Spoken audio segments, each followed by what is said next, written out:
mitos e verdades sobre os anestésicos locais.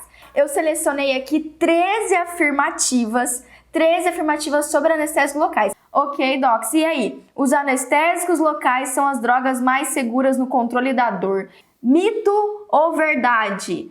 Pois é, essa afirmação é verdadeira, ok? Docs, os anestésicos locais são extremamente seguros, eles são estudados há muitos anos e assim, os problemas relacionados com os anestésicos locais não está, na grande maioria das vezes, relacionado à composição química, ao próprio anestésico, mas sim à dosagem e à técnica que a gente utiliza. Usa de forma correta, faz a técnica correta, né? Cuidado para não pegar um vasinho, uma arteríola ali, para acabar fazendo a infiltração na corrente sanguínea do paciente. Utiliza a menor quantidade possível de anestésico local.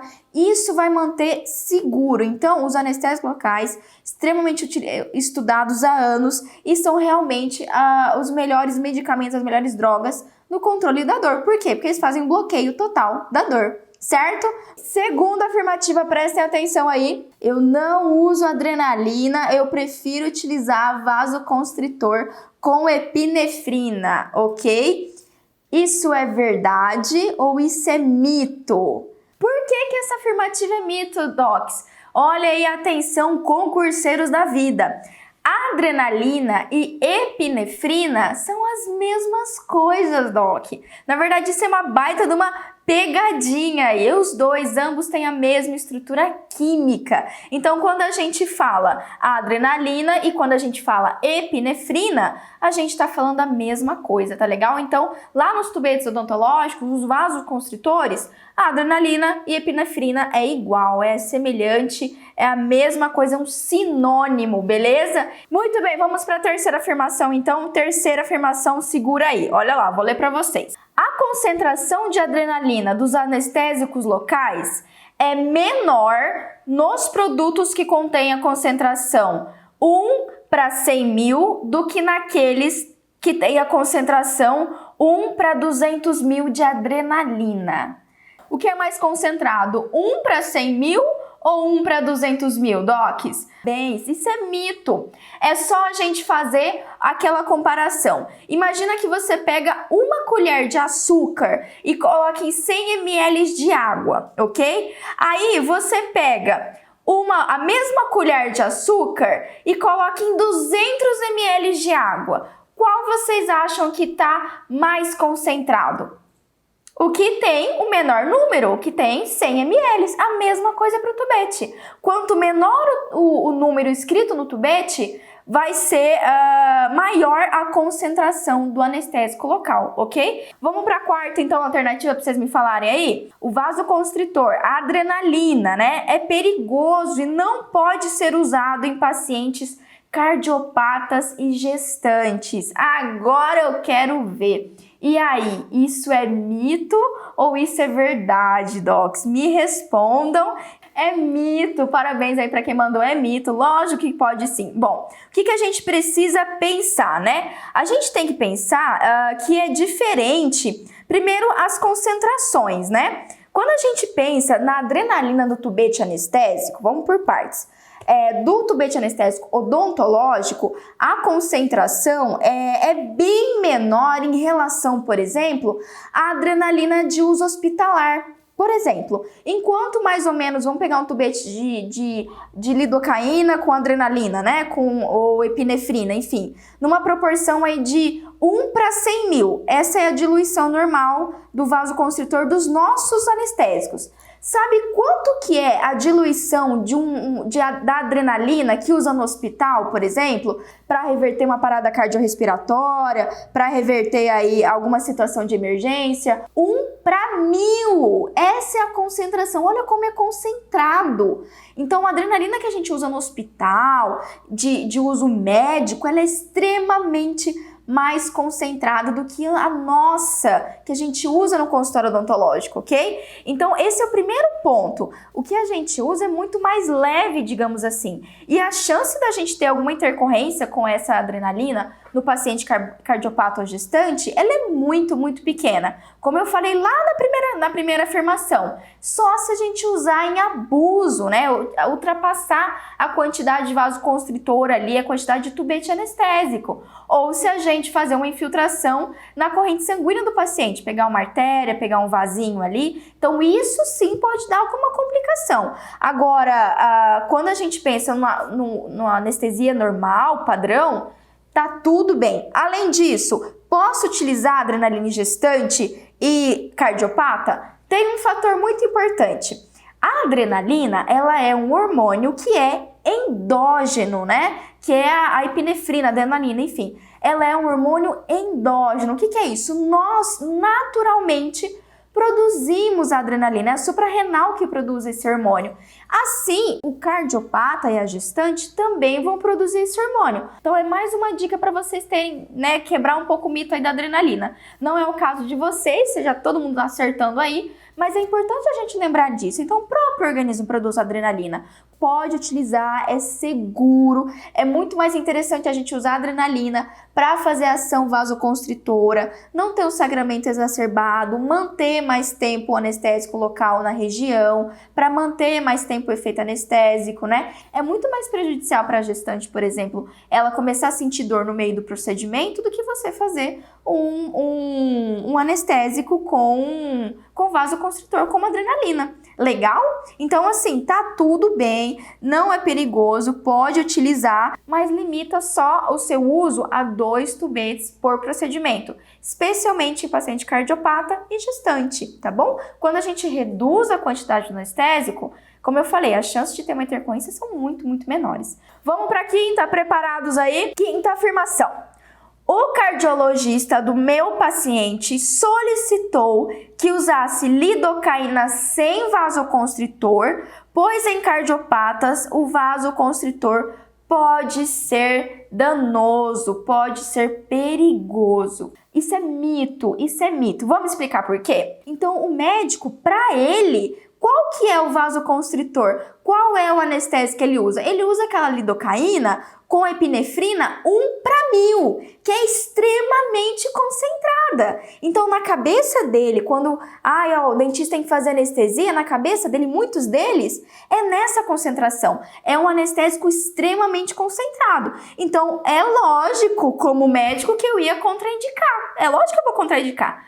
Mas aí tá o nosso conhecimento. Por isso que a gente tem que se embasar cientificamente e ter segurança no que a gente faz. O nosso anestésico, a concentração é ali, ó, 1:100.000, 1:200.000. Gente, 100.000 para 1.000 é 100 vezes menos concentrado. 100 vezes menos concentrado.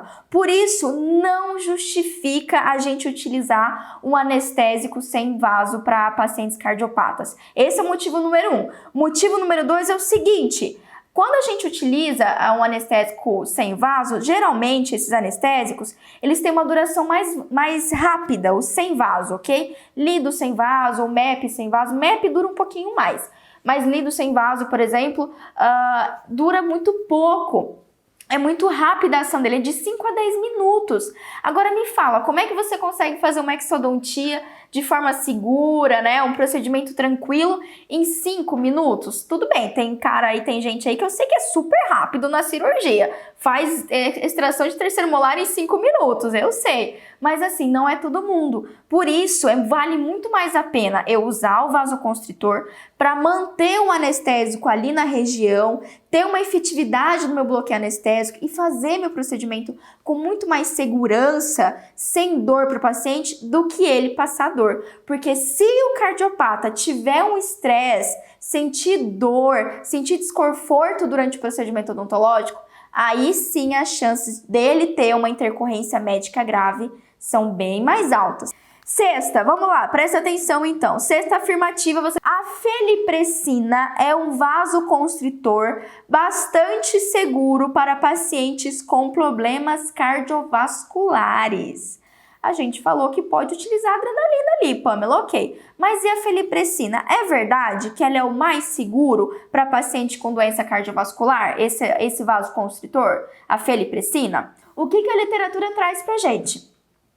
Essa questão, ela é verdadeira. Se você tiver que escolher um anestésico, se você tiver opção de anestésico para os pacientes cardiopatas, prefiro os anestésicos com felipressina. Qual, Pamela? O mais comum e mais indicado é a prilocaína, ok? Prilocaína com felipressina é o mais indicado para pacientes com doenças cardiovasculares, cardiopatia, hipertenso, arritmia, histórico de AVE, histórico de infarto agudo, ok? Então, esse realmente é o mais indicado. Quer dizer que não dá para utilizar os outros? Não, dá para utilizar, nem sempre a gente tem todos que a gente quer, todos que a gente tem todos disponíveis, né? Seguimos então. Sétima questão, eu tenho que olhar no dedo para contar. Sétima questão, não consigo a mesma hemostasia com a felipressina quando comparado com os anestésicos do tipo adrenalina ou norepinefrina, né?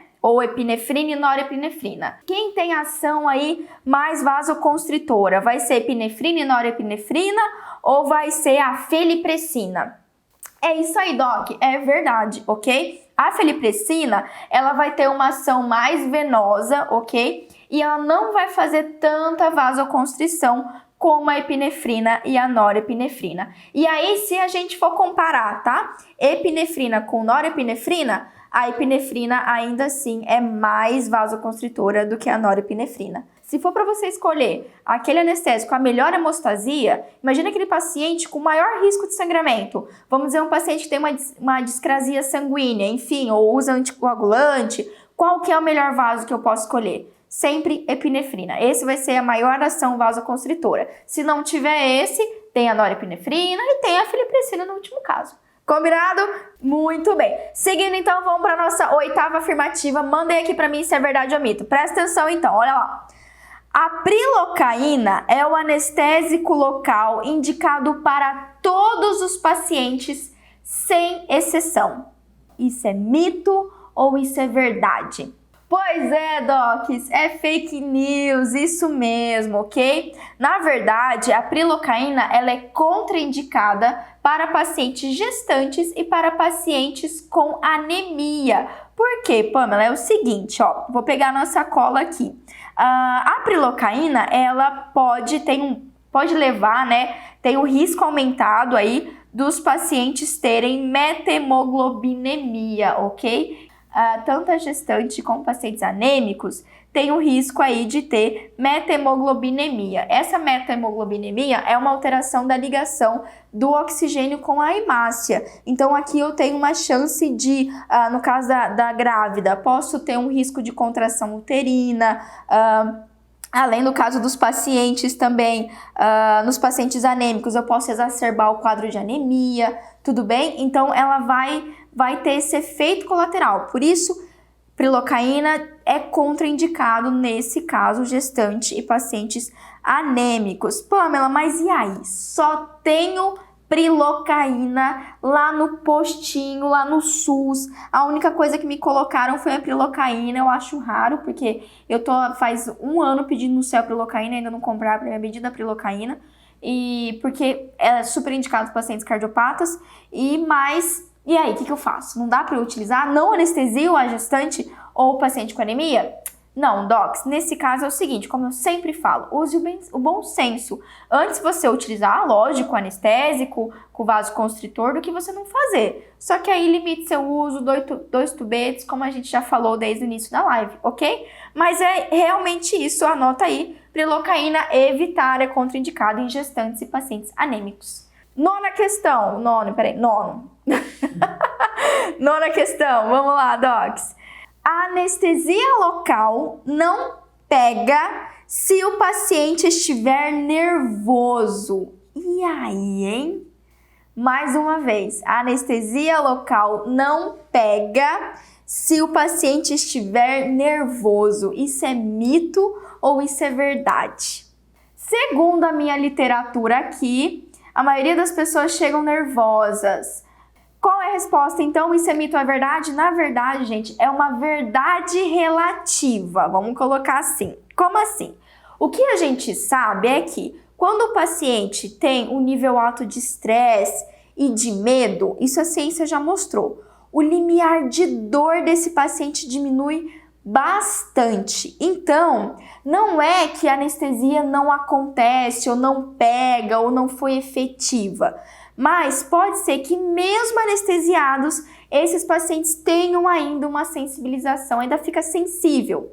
Se o paciente estiver num quadro de infecção de abscesso grave, isso também pode atrapalhar ali a ação anestésica. Então, até minha sugestão para você, se você tá ali com abscesso, com uma endo, prefira sempre o bloqueio, tá? Faz o bloqueio ali do nervo alveolar inferior, bloqueio do mentoniano, bloqueio do infraorbitário. Eu prefiro o bloqueio do que a infusão local, tá bom? Ali no ápice radicular. Porque se tiver uma infecção, isso pode atrapalhar. Uma mudança de pH ali, o pH fica muito ácido e isso atrapalha realmente a ação do bloqueio anestésico. Mas na regra geral, a anestesia vai funcionar ok, mas é realmente uma verdade relativa. Pacientes com muito medo, docs, vocês podem fazer anestesia, podem fazer o que for, ele pode manifestar ainda dor, pode manifestar desconforto. E é por isso que eu sempre falo aqui, eu sempre reforço que é nossa obrigação fazer o controle de medo dos nossos pacientes, ok? Fazer aí, ter atenção ao medo de dentista. Se você quer saber mais aí, doc, quem tá aqui comigo, quem tá aqui, quem não sabe, eu escrevi um e-book, tá lá no meu site, o Cristian vai tentar colocar aqui pra gente, pamelaperes.com.br. Tem um link na minha biografia, lá na descrição da minha biografia. Lá nesse e-book, eu falo muito sobre isso. Eu falo extremamente a importância de avaliar o medo do seu paciente e quais são aí ferramentas não medicamentosas que você pode utilizar para acalmar o seu paciente, diminuir ali essa ansiedade, esse medo. Beleza? Então, se você acha bacana esse assunto, entra lá, o e-book é de graça, enfim. Combinado? Esse é o 9. Vamos ao 10º. Pronto? 10ª afirmativa. Segura aí então para vocês me responderem. Vamos lá. É mito ou é verdade?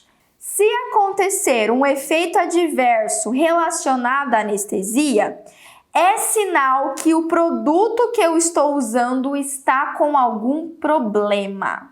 Isso é mito, ok? Se acontecer um problema na minha infusão anestésica, o meu anestésico, enfim, teve um efeito colateral, isso, docs, é minha culpa na maior parte das vezes. É o meu erro, meu cuidado, na verdade, ok? Muito, muito, muito raro ter um problema nos tubetes anestésicos. Por quê? Porque eles são feitos de forma muito rigorosa. A água que é utilizada para diluir tem que ser uma água destilada, cheia dos negócios. Como a gente já falou, os anestésicos são extremamente seguros, são os tipos de medicamentos, drogas para analgesia mais seguras que tem. Então, quais são os efeitos adversos que podem acontecer se for um problema assim na minha conduta? Primeiro, pode ser que o paciente tenha uma alergia aos anestésicos. Pamela, mas vai ser minha culpa ter alergia aos anestésicos? Depende, doc. Você tem que identificar se o paciente tem ou não alergia. Você investigou se ele tem alergia ao anestésico ou não, ok? É muito raro acontecer reação alérgica por causa de anestésicos odontológicos. Raríssimo, de verdade, raríssimo. Mas se acontecer, a gente tem que se atentar se a gente utilizou a quantidade correta, se não foi exacerbado. Outra situação, superdosagem, como eu falei, muito anestésico ou infiltrou anestésico ali numa artéria, num vasinho, o paciente pode ter uma taquicardia, o paciente pode realmente ter ali uma toxicidade por superdosagem. É um pouco mais raro? É um pouco mais raro, mas quando a gente tem um problema com os anestésicos, não pegou o anestésico, enfim, na maior parte das vezes está relacionado com a nossa técnica, o nosso uso, ok? E não os anestésicos em si, porque, mais uma vez, eles são extremamente seguros, ok? Então, aqui o nosso querido Malamed também passou isso daqui pra gente na nossa recomendação. Tem que fazer a técnica correta. Combinado? 11ª, faltou dedo agora. Como é que eu coloco um dedo aqui, Cristiano? Tem 11ª. Atenção! No tratamento odontológico da gestante, Não se deve utilizar anestésico local com vasoconstritor. Mito ou verdade, ok? Não é verdade, a gente pode utilizar anestésicos locais com vasoconstritor. Pamela, qual é o mais indicado? Antes que vocês me perguntem aqui, qual é o mais indicado para a gente utilizar aí para gestantes, né? Qual que é o anestésico mais indicado? Tô travando. Gente, o anestésico odontológico mais indicado para gestante é lidocaína, ok? Lidocaína com epinefrina, enfim, pode ser norepinefrina também. Mas esse é o indicado para nossas gestantezinhas. No caso aqui, o que a gente não vai poder utilizar na gestante é, como a gente falou, não poder assim, né? Evitar o uso, é contraindicado a prilocaína, ok? Posso utilizar mepvacaína, Pamela? Pode. Posso utilizar articaína? Pode. Pode utilizar BUP? Pode. A literatura mostra que a contraindicação está relacionada à prilocaína pelo risco lá da meteglonebinstraben. Enfim, por causa da contraindicação, meteglonebinemia. Acho que foi. Ok, docs? Então essa pode sim utilizar com vaso. 12ª, vamos lá, estamos quase acabando aqui. Meu paciente é usuário de medicação antihipertensiva beta-bloqueadora, o propranolol, ok? E, portanto, não posso usar anestésico local contendo adrenalina ou noradrenalina, ou epinefrina e norepinefrina.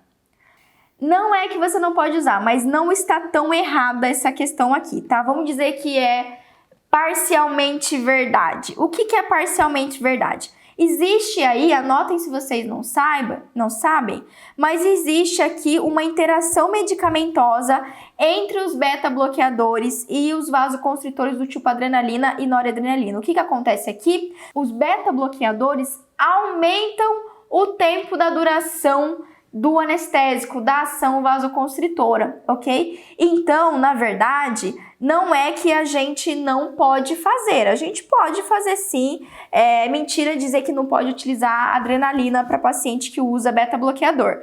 Mas tem isso. Avise seu paciente que a anestesia dele vai durar mais tempo. Ou o que você faz? Utiliza menos quantidade aí de anestésico. Às vezes, com menor quantidade, eu já tenho uma efetividade da analgesia local, do bloqueio, ok? Mas é importante aí a gente fazer isso.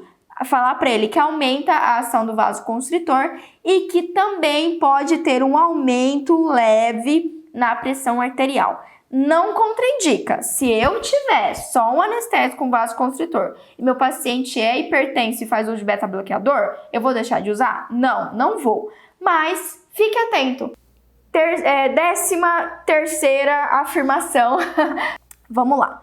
O metilparabeno é um conservante obrigatório dos anestésicos locais acondicionados nos tubetes plásticos. Mais uma vez, o metilparabeno é um conservante obrigatório dos anestésicos locais, ok? Muito bem, docs. Essa afirmativa, ela é um mito. Não é obrigatório ter o metilparabeno, até porque, docs, o metilparabeno aí e os metabisulfitos são os conservantes que potencialmente geram alergia nos pacientes. Então, assim, alguns tubetes anestésicos, incluindo, por exemplo, a mepvacaína, algum tipo de mepvacaína da Dentsply, não tem metilparabeno. E se eu não me engano, mepvacaína da DFL, acho que é essa marca, não tem não sei se não tem conservante, não tem metabisulfito. Enfim, não é obrigatório o uso de metilparabeno, ok? Não é todo anestésico que tem aquela infinidade de conservantes. Por isso que já fica a minha dica. Se você tem um paciente com algum histórico de alergia, a maior chance do histórico de alergia a anestésicos é por causa do conservante. Maior parte são pacientes que têm alergia, inclusive a embutidos, alguns medicamentos. Então, se o paciente tem histórico de alergias assim, sugiro aí você escolher, dá uma olhada na bula e pega aquele anestésico de preferência que não tem aí metilparabeno, que não tem metabisulfito de potássio, ok? Quanto menos conservante, melhor para o paciente com risco de alergia, ok? Mas não é obrigado não ter os tubates, ter todos. Por isso a sugestão é essa. A maior parte das vezes a mepivacaína para os pacientes com alergia são a melhor anestésico aí, exatamente por ser um dos anestésicos que tem menos conservantes. Legal, legal, muito legal, Docs, muito bom. Essas foram então as nossas 13 afirmações